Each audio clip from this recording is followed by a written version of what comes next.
There are only 5 ways to handle the money that passes through your hands, and right now, today, you're already doing one of them. Nobody ever handed you a scale to check that against, so you built one out of a friend's new car, an influencer's apartment tour, and a bad feeling that shows up every payday, and that homemade scale has been lying to you the entire time.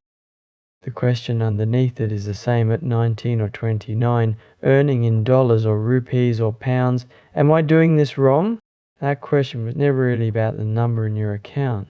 It's about the fact that you've never once checked it against anything real. You've just been guessing, using other people's highlight reels as the ruler. So here's the scale. 5 rungs, and every single one of them is defined by what you actually do with money, not by how much of it passes through you. Having some fixed number saved by 25 falls apart the moment you cross a border or a pay grade.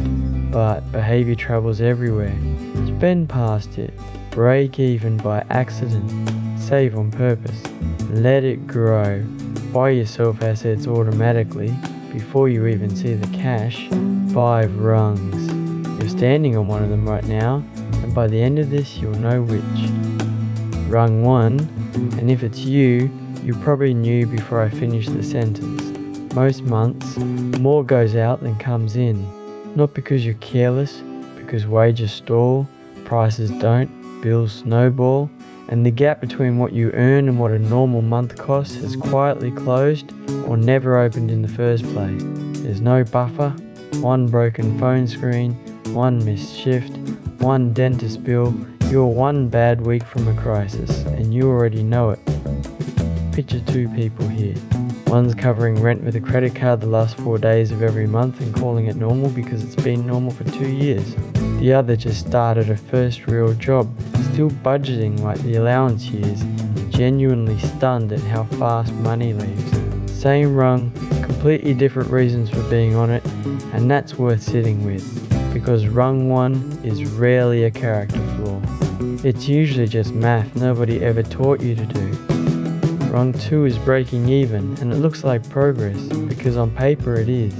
Nothing's going backward, but look closer, and the buffer that exists is accidental, a birthday gift that never got spent, a refund, a month with no emergencies, not a decision. Nothing is being saved on purpose. Whatever's left at the end of the month just stays, until something eats it. 2 people live here. One earns decently and genuinely can't tell you where it goes, no debt, no savings, just a balance that hovers around the same number like it's tethered there. The other is careful to the point of legend among their friends, and every careful month still ends at the same 0, because careful without a destination is just slower spending. Same rung, neither of them has ever met a plan. This is the rung of good instincts with no system behind them. You're not drowning. You're also not choosing anything. You're the last thing standing after the month is done with you, instead of the first thing it accounts for. Rung 3 is where it turns, and it turns on one phrase, on purpose.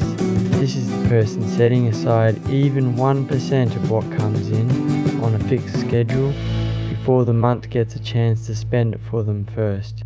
Not a fortune, sometimes barely noticeable in the account, but chosen every time instead of left over. And here's the thing I'd argue, even though it doesn't look true at first. The jump from rung 2 to rung 3 matters more than the jump from rung 3 to rung 4, because the distance between breaking even and saving a little isn't really about money. On purpose is the whole difference. Once that habit exists, even for a small amount, you've built the muscle you'll be using on every rung above this one. Rung 4 is where the cushion stops being accidental and starts being real, somewhere around 3 to 6 months of actual costs. More if your income swings, sitting there on purpose so a bad month stops being a crisis and starts being an inconvenience. And past that cushion, some of what's saved has stopped sitting still as cash and started earning real returns, growing a little on its own without any action that month at all. The person on this rung isn't rich. They might still be splitting a flat, still driving something with 200,000 kilometers on it. What's changed is quieter than that. Money is quietly making money in the background while they're at work, asleep, living their life. That's the actual milestone, not the size of the number. The fact that the number now moves on its own. You can spot this rung by what doesn't happen. A contract ends and there's no spiral, just quiet arithmetic. Cushion divided by a month's costs equals time to choose the next thing well instead of fast. The bad news arrives and finds a schedule already written. That's what the cushion actually buys, not comfort, options. Rung 5 is the top of this particular ladder, and far fewer people live here than the internet makes it look. A portion of every payday gets converted into owned assets automatically before it ever really counts as spendable in your head, moved before you even see it. Index funds, a share portfolio, a stake in something that isn't just cash. And the person here isn't who the thumbnails promised. No penthouse, no 3 monitors of charts. It's someone who sat down one ordinary Sunday a few years ago, set a standing order for the day after payday, and, this is the whole trick, never touched it again. The decision got made exactly once. Every payday since, it just happens, whether they're paying attention or not. It looks effortless from outside, which is the part that fools people. It isn't willpower holding this together. It's a system built once, upstream of the willpower, so the decision only ever has to get made a single time. Here's the thing, nobody says out loud about this ladder. Chances are hardly anyone you know is standing on rung 5. That's not a flex, and it's not the point of any of this. If this turned into a leaderboard for you to feel bad about, I've done it wrong. It's a location check, not a scoreboard. The anxiety that shows up on payday, the one that made you click on this in the first place, was never really about which rung you're on. It was about the fact that you'd never once stopped to check. You'd been guessing off a friend's car and a stranger's apartment tour, and guessing is worse than knowing, on every single rung. So name it, actually name it. Which rung? Right now, honestly.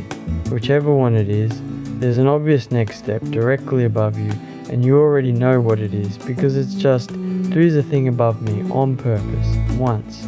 The checking is the relief, not arriving. Just finally knowing where you're standing.